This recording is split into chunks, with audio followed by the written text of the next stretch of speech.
CW3, Mike Durant, U.S. Army.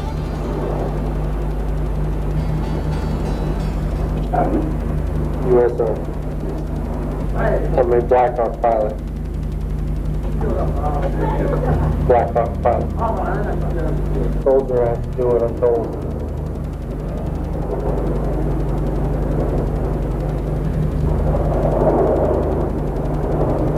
Innocent people being killed is not good.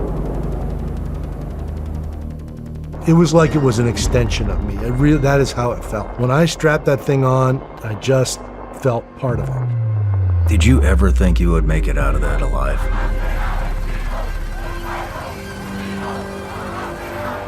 When that overrun occurred, I still remember looking up at the clouds and seeing that cloud go by and saying, this is it. I mean, it's over. I'm screwed. I mean, I am literally, it's over, you know.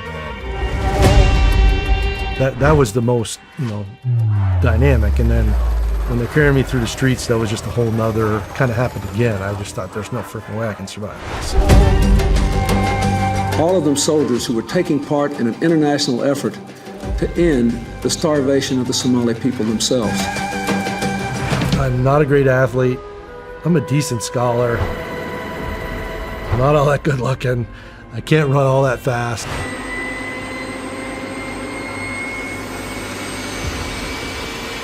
But I can fly a freaking Black Hawk. The only thing I've ever seen in my life that I think is comparable was the SEALs in Fallujah on the bridge.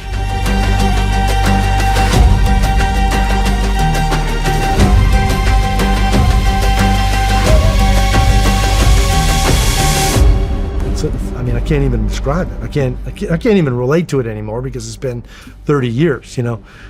But I regained consciousness, and, you know, it takes a second to figure shit out, right? Like, where am I? What the hell happened?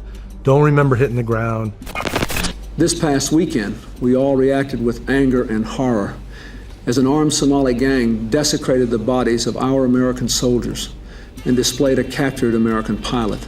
That's when they got on the radio and said, hey, we got survivors, let us go in. There's nothing you can do. I'm out of rounds. I've shot all the rounds out of Gary's weapon.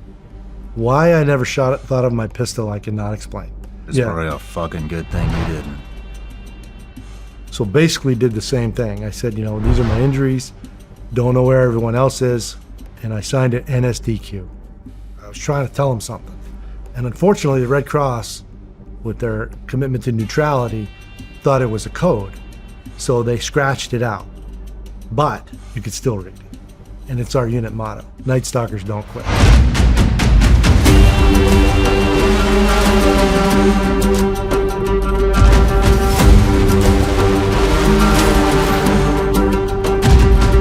I'm looking at the sky, I can still remember the clouds, and I'm just thinking, this is how it ends.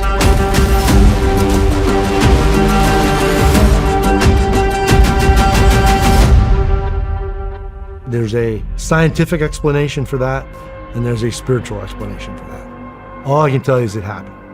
I remember distinctly looking down and seeing myself being carried through the streets. And the pain went away. I mean, it was like, wow. Thank God that's not me. The spiritual explanation is I'm about to die, and God sent you back. Don't know.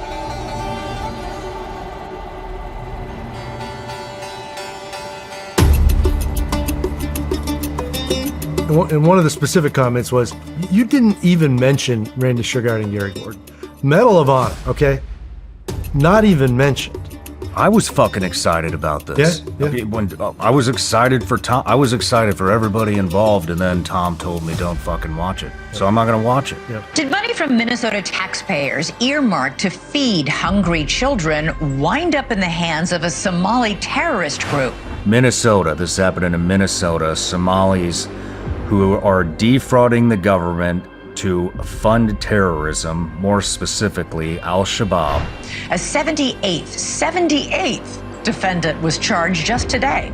And now reports are coming out that some of the stolen money may have wound up in the hands of Al-Shabaab. Well, that's a perfect segue to the next thing we're going to cover, politics, right? All right, let's get into your run for Senate. So I had been saying... Thank God you didn't get elected, by the way. Yeah, I wake up every day saying that. The Minneapolis grocery store owner is the 77th defendant charged in that extensive scheme. And prosecutors allege he has ties to other suspected fraud as well. A lot of them share the same name, so they can't figure out who's who. No means of really easily identifying them. And they are involved in a lot of criminal activity